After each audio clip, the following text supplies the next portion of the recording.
Wait,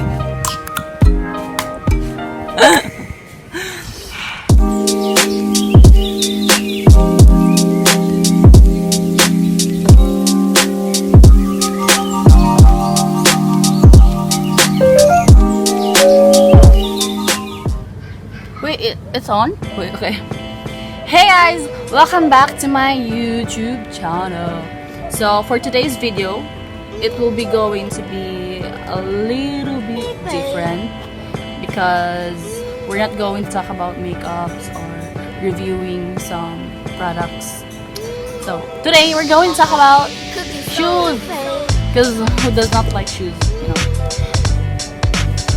The common problem that we have is yellow soles. Yeah, you heard me right.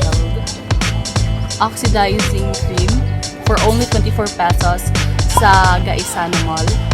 Pero, I used to dye my hair by myself. Mas nakakamura if doon sa cover market ka mag-buy kasi may retail price sila kapag madami kang bibilhin. May volume, I think, 2, 6, 9, 10. So, let's choose the 12% kasi mas, you know, the higher the level. I think basta ganun. But the thing that I got here is 9%. And it really works so well. The one that I restored with using oxidizing cream. Yung ginagamit sa old color of my AF1. Going to show you. So this is the AF1. My shoes that I restored. You can see that it's clean because I cleaned them. Yes. And I'm going to show you here or here. Here yung video, yung picture na yellow pa to, yung soles ito. This is the sole, by the way. And then, I would like to give a shout out to my friend Clarissa. She let me borrow her Stan Smith. Kasi yung sa akin, I already cleaned them. So, hindi ko kayo mapakitaan. So, yung before and after. So, let's do it. Let's do it. Let's do it. Let's do it. The things that you need is a pair of shoes and then yung oxidizing cream mo. Yung oxidizing cream ko is 9%. The process is maglagay ka lang ng amount, maliit na amount or it depends on you, para ka lang lumalagay ng toothpaste. Ganyan. After it, you're going to take some old toothbrush of yours. Then brush mo lang talaga siya ng todong-todo para mawala na siya. Charot! At i-brush mo lang siya.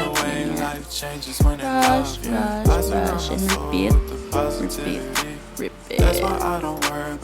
Brush mo lang talaga. Kasi it takes time talaga, guys.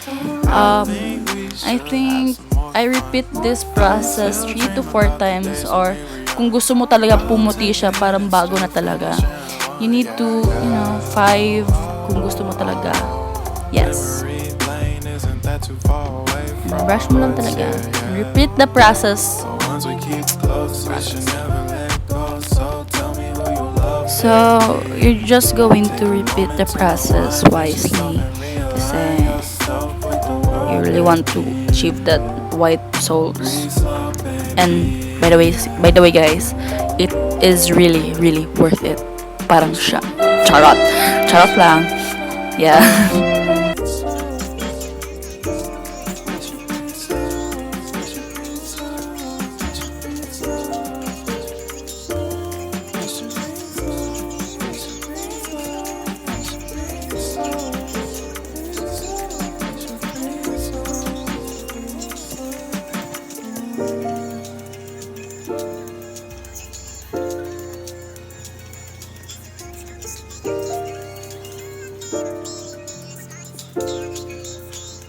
So after putting the oxidizing cream, don't forget to put all over the sides of the soles and I forgot to take a clip, by the way.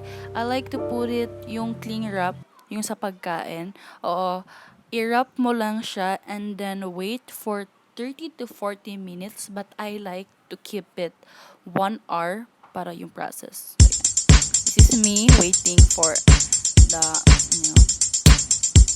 to come. Yeah, I'm just here. I'm waiting.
Like, I think 3 to 4 times ko siya inulit yung process para pumuti yung soles.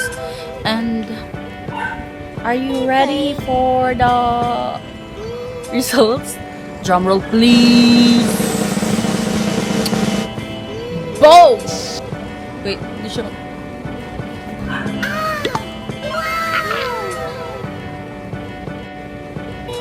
Wow, amazing, di ba? For only 50 pesos, you can store your shoes. Oh my god. So yes, I think that's it, guys. Yun lang yung video ko. Please don't forget to subscribe, like, and yes, for more videos, for more life hacks, for more makeup and care, more. Bye. God bless.